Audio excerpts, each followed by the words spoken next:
Hey functions, it is Mrs. Clark here. So anyway, I am going to, as promised in class, I am going to go over some progressing level questions, and then I will make another video for some medium level questions. So this is factoring at a progressing level. This is a greatest common factor, but we're going to check for that anyway, and that's something that you should always check. So I'm going to always put this in a box. And the reason why I do that is so I can look at the different ones.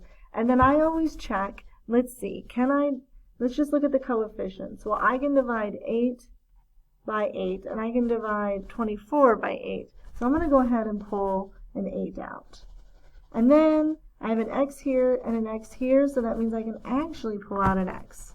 So if I can divide all of those by that, I'm just going to multiply to get these answers. So 8x times x will give me 8x squared. And 8x times 3y will give me a 24xy, right? If I multiply this by this, I will get that answer. So then what I'm going to do is write my answer. So 8x times x plus 3y. So that is my final answer. I check to see that's a monomial. That means that I cannot factor it any further. This and this right here don't have any greatest common factors together. This has two terms, so I need to look and go down that chart. This is not a perfect square, okay, so it can't be a difference of squares. And this is not a perfect cube, so it can't be a sum or difference of cubes. So I am officially done. I've checked all the things that I can do, and I am done. That is something that you're going to want to do every single time. Okay, so now we're looking at something with three terms. I am always going to check for a greatest common factor. So what I'm going to do here is put it in a box, and I'm going to separate it that way. I'm going to look at the 3, the negative 24, and the 45. And my smallest number that I would be able to divide, my largest number that I would be able to divide 3 by is 3. So I'm going to check to see, can I divide 3 into 24 and into 45. Another strategy that I like to do is to write the factors out. So 1 and 3, and those are the only factors of 3. Let's do 24. So 24, so that's 1 and 24, 2 and 12, 3 and 8, 4 and 6, and then that's it, right? Because 5 can't, and then we go back to 6. Let's do it, go back. And then we can do 45. Again, I'm not going to worry about the signs because we're going to take care of that when we factor. So 45 is going to be 1 and 45. 2 does not go into 45. It's an odd number. So let's see. 45 divided by 3 is 15. So 3 and 15. 4 doesn't work. 5 and 9. 6 doesn't work. 7 doesn't work.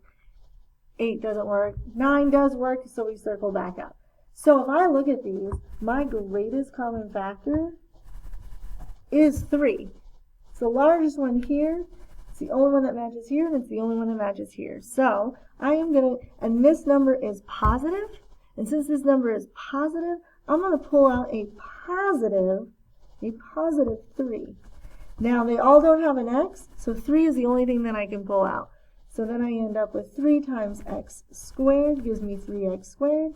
3 times a negative 8x will give me negative 24x.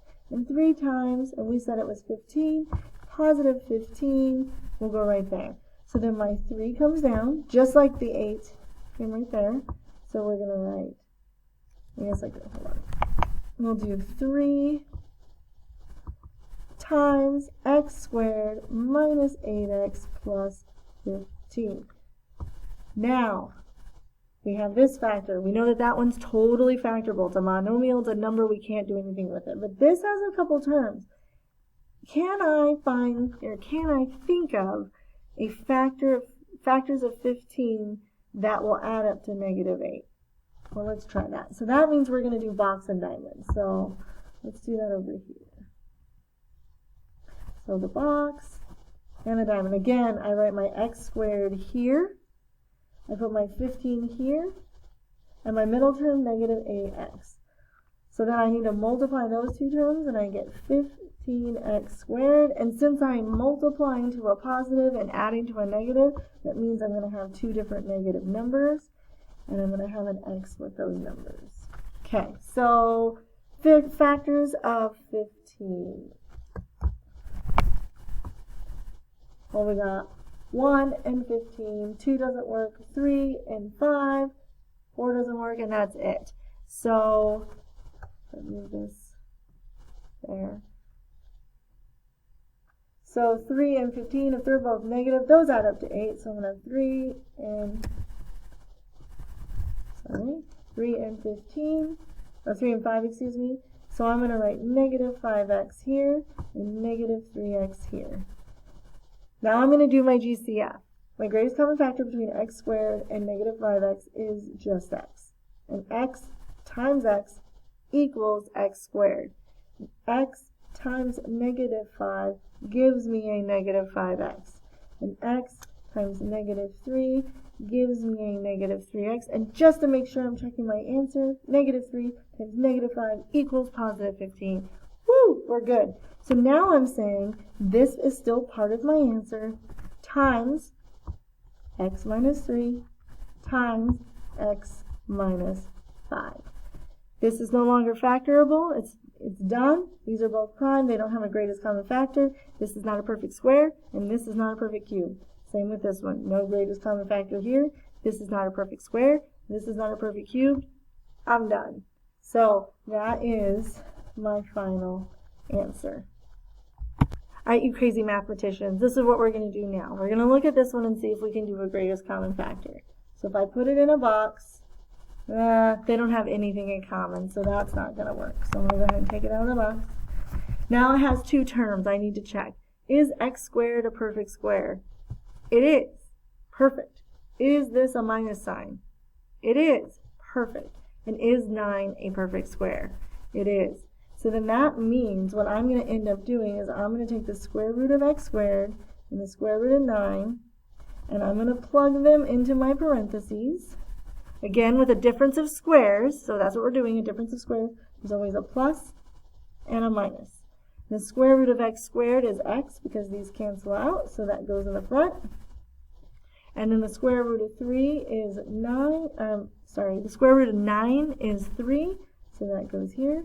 And that goes here. These do not factor any further. This is not a perfect square. This is not a perfect cube. This is not a perfect square. This is not a perfect cube. And there's no GCF. So my final answer is that. And that is how you do a difference of perfect squares at the progressing level.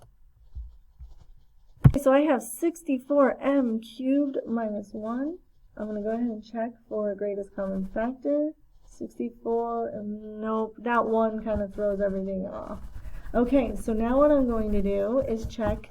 I've got two terms. This is all one term, and this is one term. So I have two terms. Remember, we separate terms with a plus or minus in between them. If they're being multiplied, then we have a plus or minus. So this 64 is a perfect square. Perfect. Okay, maybe we're going to do a difference of squares. M cubed, oh, that's not a perfect square. So that won't work. But 64 is also a perfect cube. M is a perfect cube. And the minus doesn't matter with that. And 1 is a perfect cube. So what we're going to do is we are going to take the cubed root of 64m, not too many humps in my m, cubed.